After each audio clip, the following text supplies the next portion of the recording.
रूस और भारत के बीच दोस्ती को देख हैरान पश्चिमी देश तो भारत पर यूक्रेन करने लगा हमले।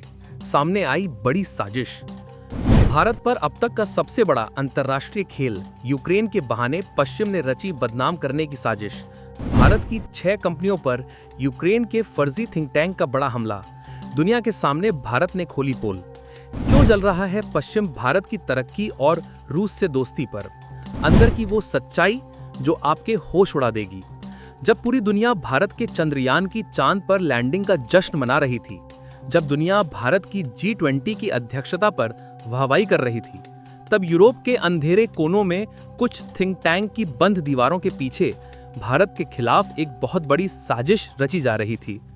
ये साजिश है भारत की उस स्वतंत्र विदेश नीति पर हमला करने की जिसने पश्चिमी देशों के अहंकार को चकनाचूर कर दिया है। ये साजिश है भारत और रूस की उस दोस्ती में दरार डालने की जिसने दुनिया के सारे समीकरण बदल दिए हैं। यूक्रेन के एक थिंक टैंक ने अचानक एक रिपोर्ट जारी की है जिसमें आरोप लगाया गया है कि भारत रूस के लड़ाकू विमानों को ताकत देने वाले तेल की सप्लाई कर रहा है। पहली नजर में ये एक छोटा सा आरोप लगता है, लेकिन इसके पीछे एक बहुत बड़ा महाखेल छिपा है। ये उस अंतर्राष्ट्रीय दबाव की कहानी है जो भारत को झुकाने के लिए खेला जा रहा है। ये उस जलन की कहानी है जो पश्चिम को भारत की तरक्की देखकर हो रही है। हम आपको बताएंगे इस धमाकेदार खबर की पूरी कहानी, तो बने रहिएगा वीडियो पर और इस संबंध में आपके जो भी विचार हो कमेंट में लिखकर जरूर बताइएगा।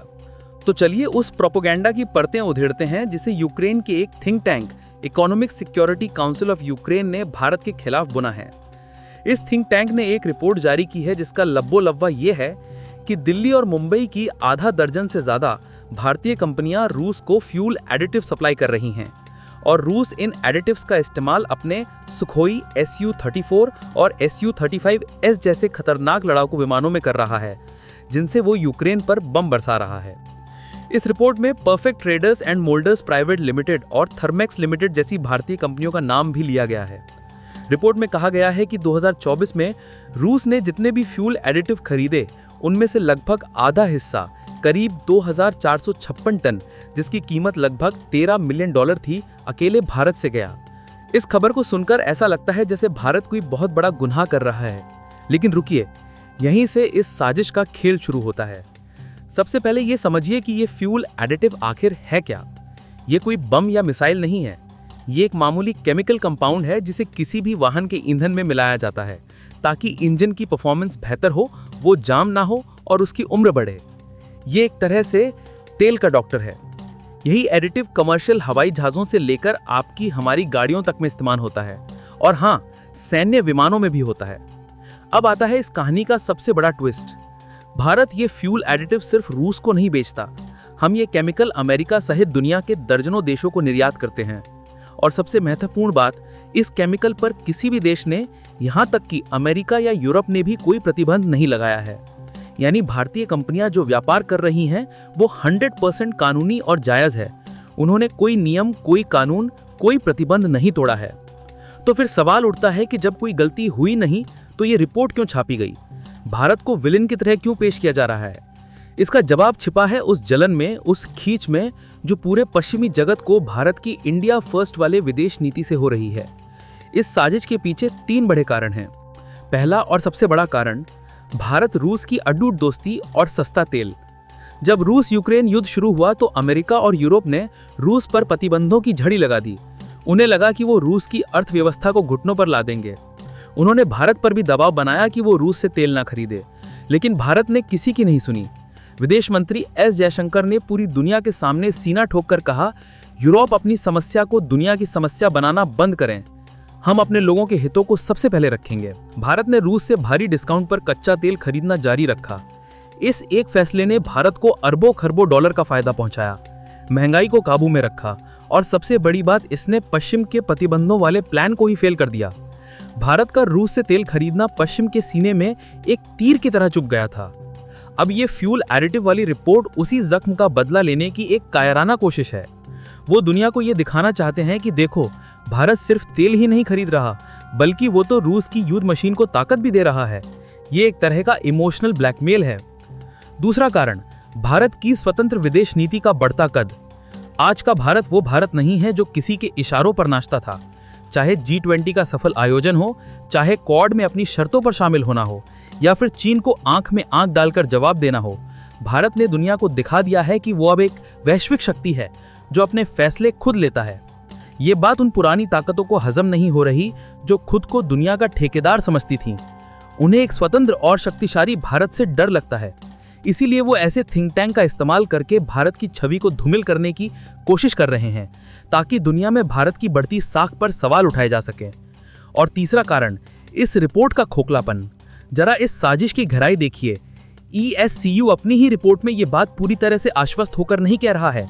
वो लिखते हैं कि इस बात की संभावना है कि रूस इस ईंधन का इस्तेमाल लड़ाकू विमानों के लिए करता है। सोचिए, ये कितनी बड़ी मक्कारी है। उन्हें खुद पक्का नहीं पता, लेकिन इल्जाम भारत पर मढ़ दिया। ये ठीक वैसा ही है जैसे आप किसी पर सिर्फ इसलिए उंगली उठा दें क्योंकि वो आपके दुश्मन से बात कर रहा है। ये पत्रकारिता या रिसर्च नहीं, ये सीधा सीधा प्रोपेगेंडा है। अब कहानी का दूसरा पहलू समझिए। आखिर रूस को अचानक भारत से इतने ज्यादा फ्यूल एडिटिव की जरूरत क्यों पड़ गई? क्या वो पहले ये नहीं खरीदता था? इसका जवाब है हाँ, खरीदता था, लेकिन अब उसकी जरूरत कई गुना बढ़ गई है। और इसकी वजह है यूक्रेन की नई रणनीति। पिछले कुछ महीनों में यूक्रेन ने अमेरिका और यूरोप से मिले लंबी दूरी के ड्रोनों और मिसाइलों से रूस की तेल रिफाइनरियों पर ताबड़तोड़ हमले किए हैं। इन हमलों ने रूस के तेल उत्पादन की कमर तोड़ दी है। रूस, जो दुनिया का सबसे बड़ा तेल उत्पादक था, आज अपने देश में पेट्रोल और डीजल की कमी से जूझ रहा है। उसकी कई रिफाइनरियां या तो तबाह हो गई हैं या अपनी पूरी क्षमता से काम नहीं कर पा रही हैं। हाल ये हो गया है कि रूस को पेट्रोल और डीजल पर आंशिक प्रतिबंध लगाने पड़े हैं। कुछ शहरों में तो एक व्यक्ति को एक बार में 30 लीटर से ज्यादा पेट्रोल खरीदने की इजाजत नहीं है। जब आपकी रिफाइनरियां ही ठीक से काम नहीं करेंगी तो आप हाई क्वालिटी एविएशन फ्यूल और उसके लिए जरूरी एडिटिव्स कहां से बनाएंगे? यहीं पर भारत की भूमिका आती है। रूस की इसी जरूरत को भारतीय कंपनियों ने एक व्यापारिक अवसर के रूप में देखा। यह है दोस्ती भी और स्मार्ट व्यापार भी। जब आपका दोस्त मुश्किल में हो और आपको उसकी मदद करने से फायदा भी हो रहा हो, और वो भी बिना कोई कानून तोड़े, तो आप क्यों पीछे हटेंगे? ESCO की डायरेक्टर ओलेना योरेंचिना ने खुद माना है कि भारतीय कंपनियां सामान्य रूप से कारोबार कर रही हैं। जब दुश्मन खुद मान रहा है कि आप कुछ गलत नहीं कर रहे हैं, तो इससे बड़ा सबूत और क्या हो सकता है कि ये पूरा मामला सिर्फ भारत को बदनाम करने के लिए बनाया गया है। इस पूरी तस्वीर को एक साथ जोड़कर देखिए। ये लड़ाई यूक्रेन की जमीन पर लड़ी जा रही है, लेकिन इसका एक बहुत बड़ा वैचारिक और कूटनीतिक अखाड़ा भारत के खिलाफ भी सजाया गया है। पश्चिम चाहता है कि भारत आंख मूंदकर उनके गुट में शामिल हो जाए, रूस की निंदा करे और उससे सारे रिश्ते तोड़ ले। लेकिन भारत ने बार बार ये साफ किया है कि रूस हमारा समय की कसौटी पर परखा हुआ दोस्त है। जब जब संयुक्त राष्ट्र में कश्मीर पर हमें वीटो की जरूरत पड़ी, रूस हमारे साथ खड़ा था। जब 1971 की जंग में अमेरिका ने अपना 7वां बेड़ा हमारी तरफ भेजा था, तब रूस ने ही अपनी परमाणु पनडुब्बियां भेजकर हमें बचाया था। भारत उस दोस्ती को इतनी आसानी से नहीं भूल सकता। आज भारत जो कर रहा है वो एक परिपक्व और शक्तिशाली देश की निशानी है। हम युद्ध का समर्थन नहीं करते, हम शांति की अपील करते हैं, लेकिन हम अपने राष्ट्रीय हितों को ताक पर रखकर किसी के दबाव में नहीं आएंगे। यह फ्यूल एडिटिव का व्यापार उसी इंडिया फर्स्ट नीति का एक छोटा सा उदाहरण है। हमारी कंपनियां दुनिया के साथ व्यापार करेंगी, और अगर कोई देश हमसे कानूनी तौर पर कोई सामान खरीदना चाहता है तो हम उसे बेचेंगे, चाहे दुनिया कुछ भी कहे। यानी ये रिपोर्ट भारत के खिलाफ एक इंफॉर्मेशन वॉर यानी सूचना युद्ध का हिस्सा है। ये उस नए भारत पर हमला है जो अब किसी से डरता नहीं, बल्कि दुनिया को आंख में आंख डालकर जवाब देना जानता है। ये उस दोस्ती पर हमला है जिसने हमेशा भारत का साथ दिया है, और इस हमले का जवाब भारत ने अपनी चुप्पी से नहीं, बल्कि अपने अडिग स्टैंड से दिया है। हम रूस से दोस्ती भी निभाएंगे, व्यापार भी करेंगे और अपनी शर्तों पर दुनिया के साथ संबंध भी रखेंगे।